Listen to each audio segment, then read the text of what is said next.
नमस्कार, मैं doctor Gajendra Gupta BBD government college Chimanpura Shahpura से बोल रहा हूँ। आज का ये video lecture BSc part first के बच्चों के लिए है। जैसा कि छात्रों आपको पता है कि पहले वाले जो वीडियो लेक्चर आप देख रहे हो उसमें अपन इलेक्ट्रोमैग्नेटिज्म जो पेपर सेकंड है आपका, उसको अपन कंटिन्यू कर रहे हैं। उसी क्रम में आज अपन एक टॉपिक यहाँ डिस्कस करेंगे कि परावैद्युत माध्यम में स्थित आवेश के कारण विद्युत क्षेत्र एवं गॉस का नियम। मतलब अगर परावैद्युत माध्यम है तो उसमें किस प्रकार तो विद्युत क्षेत्र को अपन डिफाइन कर सकते हैं और उसके डिफाइन होने के पश्चात अपन किस प्रकार गॉस के नियम को बता सकते हैं। तो इसको बताने के लिए यहाँ मैंने एक डायग्राम बनाया है। इस डायग्राम में आप देखो कि एक समांगी एवं समदेशिक परावैद्युत माध्यम है और इस समांगी समदेशिक और समांगी का मतलब आप समझते हो। समांगी का मतलब समान आवेश चारों तरफ उपस्थित है, समदेशिक मतलब सभी दिशाओं में वो समान है। ये जो परावैद्युत माध्यम है, इस परावैद्युत माध्यम के अंदर कोई प्लस क्यू आवेश सेंटर के ऊपर बैठा हुआ है। इस प्लस क्यू आवेश सेंटर से बैठने के पश्चात यहाँ पे कुछ अपने पास ये आप प्लस माइनस जो चार्जेस देख रहे हो, कुछ अपने पास वेक्टर ई, ध्रुवन पी तथा विस्थापन डी, तीनों एक ही दिशा में इनमें दिखाई दे रहे हैं। और प्लस क्यू के पास माइनस आवेश आ जाता है, फिर माइनस के बाद प्लस, फिर प्लस के बाद वायरस माइनस, इस तरह से ये प्रोसेस चलता है। तो सतह पे एक जो ये वृत्त बना है, अपने पास सर्किल बना है, इसके सतह पे आप देखोगे कि माइनस चार्ज इसके पृष्ठ के ऊपर उपस्थित हो जाता है। इस गोले के अंदर जो ध्रुवन के कारण जो बंध ऋण आवेश औसतन रूप से बंध धन आवेश से अधिक हो जाता है। और अपन क्या कह सकते हैं इस चित्र को देख के कि गोले के पृष्ठ पर जो प्रेरित ध्रुवन है या जो बंध आवेश का पृष्ठ घनत्व है उसका मान माइनस सिग्मा पी या equal to minus p coulomb प्रति मीटर स्क्वायर से बता सकते हैं अपन। और जहाँ पे अपन जानते हैं अगर ये जो गोला लिया है अपन ने, अगर इसकी त्रिज्या आर है तो इसके पृष्ठ पर कुल जो ऋण आवेश है उसको निकालने के लिए इसका क्षेत्रफल भी अपन पृष्ठीय क्षेत्रफल कंसिडर करेंगे। और पृष्ठीय जो क्षेत्रफल है छात्रों वो होता है 4πr स्क्वायर। तो इसलिए अपन कह सकते हैं कि गोले के पृष्ठ पर जो कुल नेगेटिव चार्जेज या जो ऋण आवेश है उसका मान QP equal to 4πr square p के द्वारा अपन बता सकते हैं। हम ये पहले से जानते हैं कि कूलाम के नियम से जो गाउसीय पृष्ठ पर विद्युत क्षेत्र की तीव्रता उत्पन्न हो रही थी, हम पिछले टॉपिक्स में निकाल चुके हैं कि उसका मान समीकरण 1 के द्वारा बता सकते हैं विद्युत क्षेत्र का। और परावैद्युत माध्यम में जो प्रेरित ध्रुवण है उसका मान समीकरण 2 से अपन बता सकते हैं, जहां अपन जो ये चाई है इसको अपन विद्युत प्रवृत्ति के रूप से जानते हैं। समीकरण 1 को अगर अपन 2 में रखें तो अपने पास P की वैल्यू आ जाती है और इसको सॉल्व करें जैसे कि मैंने यहाँ सॉल्व किया है तो अपने को P की वैल्यू का मान आ जाता है कि P इजिकल टू चाई रो अपॉन चाई क्यू अपॉन 1 प्लस चाई मल्टीप्लाई बाय 4πr स्क्वायर के द्वारा अपन बता सकते हैं यहाँ पे। और इससे समीकरण 3 जो है वो अपन P की वैल्यू को निकाल के बता सकता है। केंद्र पर अगर प्रभावी कुल आवेश का मान निकालें जिसको अपन कैपिटल Q से बताएंगे छात्रों, तो उसको अपन Q minus 4πr square P के द्वारा बता सकते हैं। और यहाँ वैल्यूज़ अगर P की समीकरण 3 को काम में लेते हुए रख दी जाए तो अपने पास जो इक्वेशन मिलेगी वो समीकरण 4 आएगी, जिसको अपन capital Q equal to small q upon 1 plus chi के द्वारा बता सकते हैं। चूँकि अपन जानते हैं कि आपेक्षिक विद्युतशीलता या जो परावैद्युतांक का मान है उसको अपन epsilon r equal to bracket 1 plus chi समीकरण 5 के द्वारा अपन बता सकते हैं। और समीकरण 4 और 5 को अगर काम में लें तो अपन समीकरण 6 प्राप्त कर सकते हैं, जिसका मान Q equal to small q upon epsilon r के द्वारा बता सकते हैं। अब अपन ये कह सकते हैं कि जो समीकरण 6 से हम ये कह सकते हैं कि माध्यम के प्रभाव के कारण केंद्र पर जो बिंदुवत आवेश प्लस Q की जो मात्रा है वो घटकर प्रभावी रूप से कितनी हो जाएगी, Q अपॉन एप्सिलॉन हो जाती है और घट जाती है। Q में डिवाइड कर दिया एप्सिलॉन r का। परावैद्युत माध्यम के विद्युत क्षेत्र की तीव्रता है, इसलिए अपन समीकरण 7 के द्वारा capital E equal to Q और जहाँ एप्सिलॉन की वैल्यू हैं या इसमें कैपिटल Q की वैल्यूज़ हैं उनको रख के अपन समीकरण 7 प्राप्त कर सकते हैं। समीकरण 7 से छात्रों हम ये कह सकते हैं कि परावैद्युत जो माध्यम का प्रभावी स्वतंत्र आवेश की मात्रा को एप्सिलॉन गुणा कम कर देता है।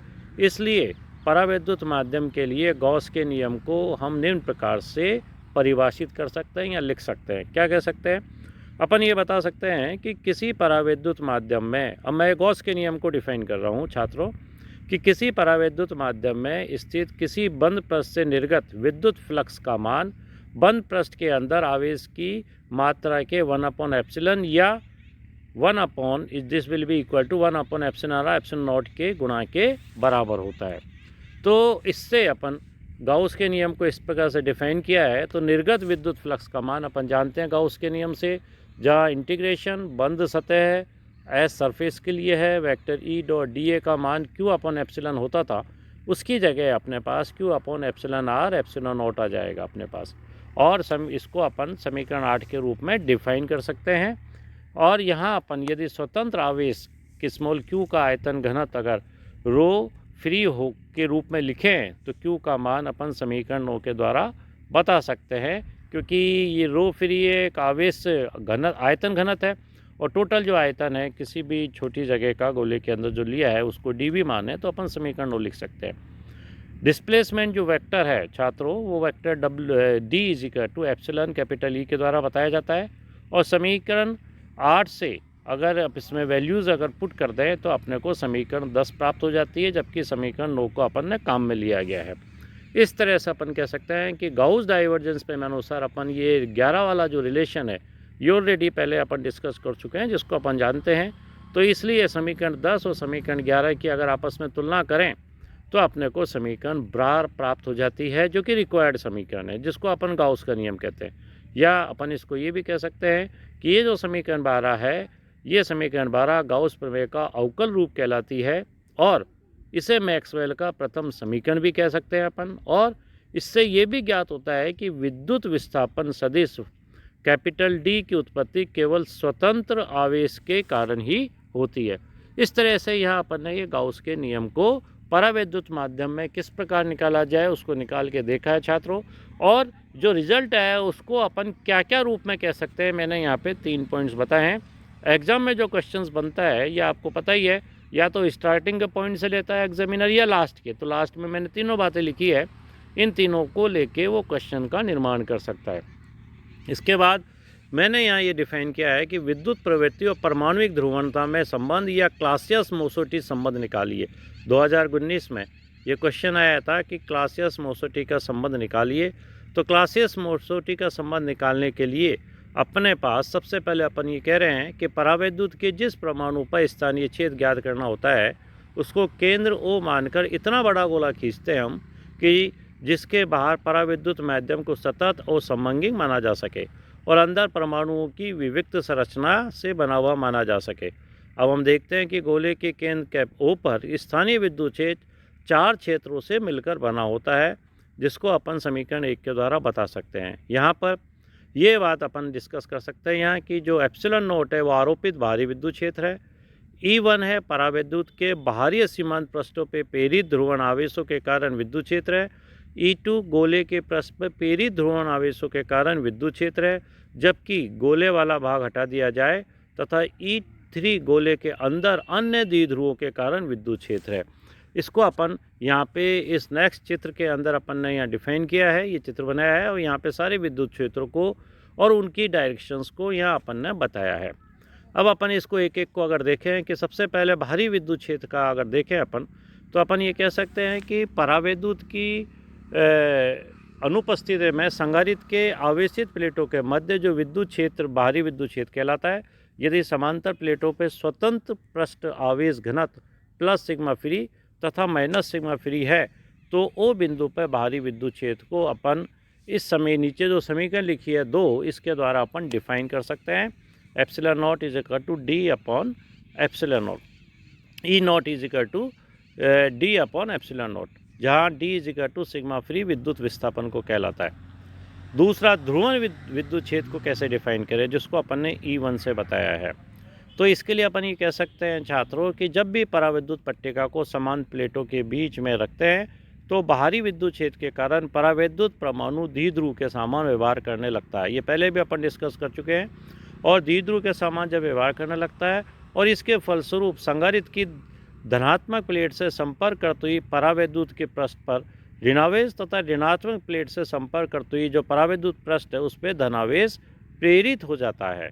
यदि परावैद्युत के विपरीत पृष्ठों पर प्रेरित आवेशों का मान सिग्मा पी और माइनस सिग्मा पी हो तो बिंदु O पर जो विद्युत क्षेत्र है उस विद्युत क्षेत्र को अपन E1 के द्वारा डिफाइन कर सकते हैं, जिसको अपन minus sigma P upon epsilon naught, या चूंकि सिग्मा पी कैपिटल पी के बराबर होता है, ध्रुवण के बराबर, तो इसको minus capital P upon epsilon not से लिख सकते हैं। इसी प्रकार जो विद्युत क्षेत्र है E2, यदि प्लेटों के मध्य परावैद्युत में से गोले वाला भाग हटा दिया जाए तो संधारित्र की धन प्लेट की ओर अंत गोलीय पृष्ठ पर धनावेश तथा ऋण प्लेट की ओर अंत गोलीय पृष्ठ पर ऋणावेश प्रेरित हो जाता है। ऐसी अवस्था में परावैद्युत रहित गोलीय भाग ध्रुवित गोले, जिसको कि पोलराइज स्फीयर भी कहते हैं, के समान माना जा सकता है। और ऐसे ध्रुवित गोले के कारण बिंदुओं पर जो विद्युत क्षेत्र का मान होगा अपन वो पहले निकाल चुके हैं और इसको अपन समीकरण 4 के द्वारा बता सकते हैं। इसी में विद्युत क्षेत्र E3 का मान कैसे निकालें, तो विद्युत क्षेत्र E3 जैसे गोले के अंदर इसका मान 0 बताया गया है। इसके लिए अपन ये कह सकते हैं छात्रों कि द्विध्रुवों के कारण O बिंदु पे विद्युत क्षेत्र होता है ये, और इसलिए भिन्न भिन्न द्विध्रुवों के क्षेत्रों को जोड़कर E3 क्षेत्र का मान ज्ञात किया जा सकता है। और ये देखा गया है कि कई परिस्थितियों में E3 का मान 0 होता है। गैसों, तनुघोलों तथा घन संरचना वाले ठोस पदार्थों परावैद्युताओं में E3 का मान नगण्य होता है, और कुछ अवस्थाओं में E3 का मान नगण्य नहीं भी होता है, परंतु यहाँ केवल उन्हीं परावैद्युतों के लिए स्थानीय क्षेत्र हम ज्ञात करते हैं जिसके लिए E3 का मान नगण्य या 0 के बराबर होता है। तो इसलिए अपन कह सकते हैं E3 का मान 0। तो यहाँ से अपन ने जितनी भी वैल्यूज़ निकाली है, चाहे वो E0 की निकाली हो, E1 की निकाली हो, E2 की निकाली हो, E3 की निकाली हो, इसको मेन इक्वेशन में अगर रख दें तो अपने पास ये समीकरण 5 मिल जाती है। और विद्युत विस्थापन का फार्मूला अगर अपन काम में लें, जो कि capital D equal to epsilon not capital E plus P के द्वारा बताया जाता है, तो अपने को समीकरण 6 मिलती है। विद्युत क्षेत्र समीकरण 6 में ये जो विद्युत क्षेत्र कैपिटल E को हम मैक्सवेल क्षेत्र भी कहते हैं तथा EL स्थानीय क्षेत्र को लोरेंज क्षेत्र भी कहते हैं, इसलिए EL लिखा, L फॉर लोरेंज। छात्रों, मैक्सवेल क्षेत्र E जो है एक तरह से मैक्रोस्कोपी क्षेत्र होता है और परमाणुओं के लिए औसत क्षेत्र को वो व्यक्त करता है। इसका मान संपूर्ण परावैद्युतांत में नियत रहता है। लोरेंज क्षेत्र एक सूक्ष्म माइक्रोस्कोप क्षेत्र होता है तथा परावैद्युतांत के किसी एक परमाणु पर लगता है। इस क्षेत्र के कारण परमाणु अधिक प्रभावी ढंग से ध्रुवित होते हैं। तो इसलिए स्थानीय क्षेत्र के प्रभाव से परमाणु में द्विध्रुव आघूर्ण कैपिटल P क्षेत्र की दिशा में प्रेरित होता है, और द्विध्रुव आघूर्ण के P का मान क्षेत्र EL के अनुपाती होता है, इसलिए P is directly proportional EL लिखा जाता है।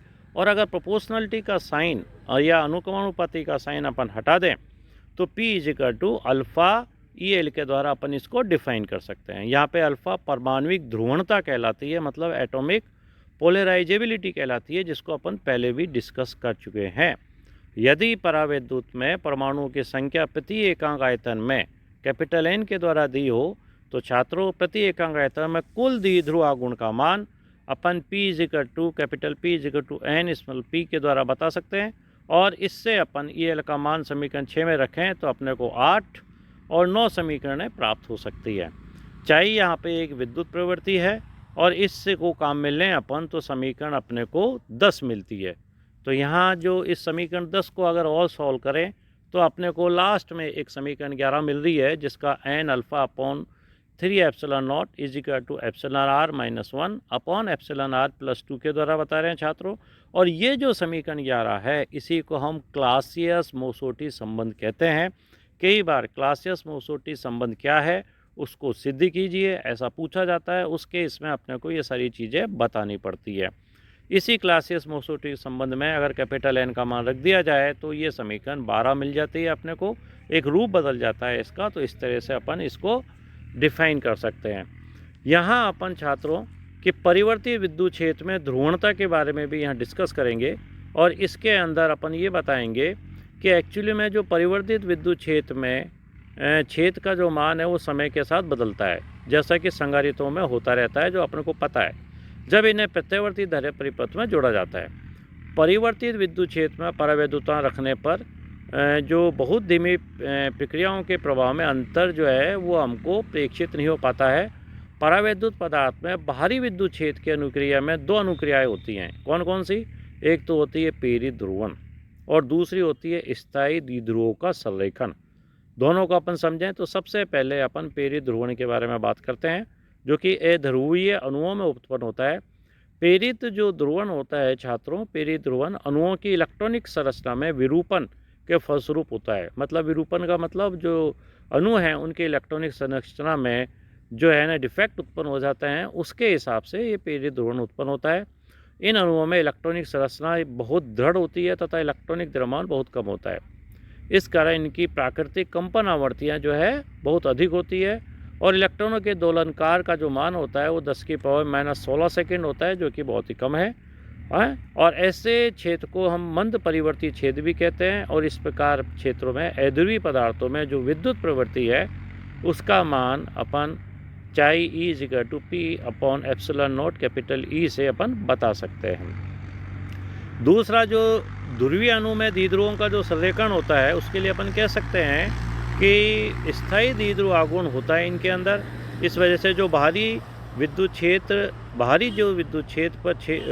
क्षेत्र लगाने पर जो क्षेत्र के अनुदिश संरेखित होने का मतलब उसकी डायरेक्शन में सेट होने का ये प्रयास करते हैं। इससे संपूर्ण आणविक संरचना का घूर्णन हो जाता है और घर्षण प्रतिरोध के कारण संरचना घूर्णन की द्विध्रुव आघूर्ण के पीछे रहने की प्रवृत्ति रहती है, जिससे परिणामी ध्रुवण का आयाम घट जाता है। संरेखन में लगा हुआ अनुक्रिया समय जो है अलग अलग ध्रुवीय अणुओं के लिए छात्रों अलग अलग होता है। और इनको अपन को डिफाइन करने के लिए यहाँ मैंने एक ग्राफ बताया जिसमें विद्युत क्षेत्र की आवृत्ति और परावैद्युतांक के बीच में खींचा गया है। पानी के लिए है, बर्फ़ के लिए है। तो बर्फ़ के लिए भी दो टेम्परेचर है, -1 डिग्री सेल्सियस पे और -40 डिग्री सेल्सियस पे। तो ये परावैद्युतांक के लिए अपन ने यहाँ पे ग्राफ खींच के बताया है। इस प्रकार अपन इस कोविड टॉपिक को समझ सकते हैं।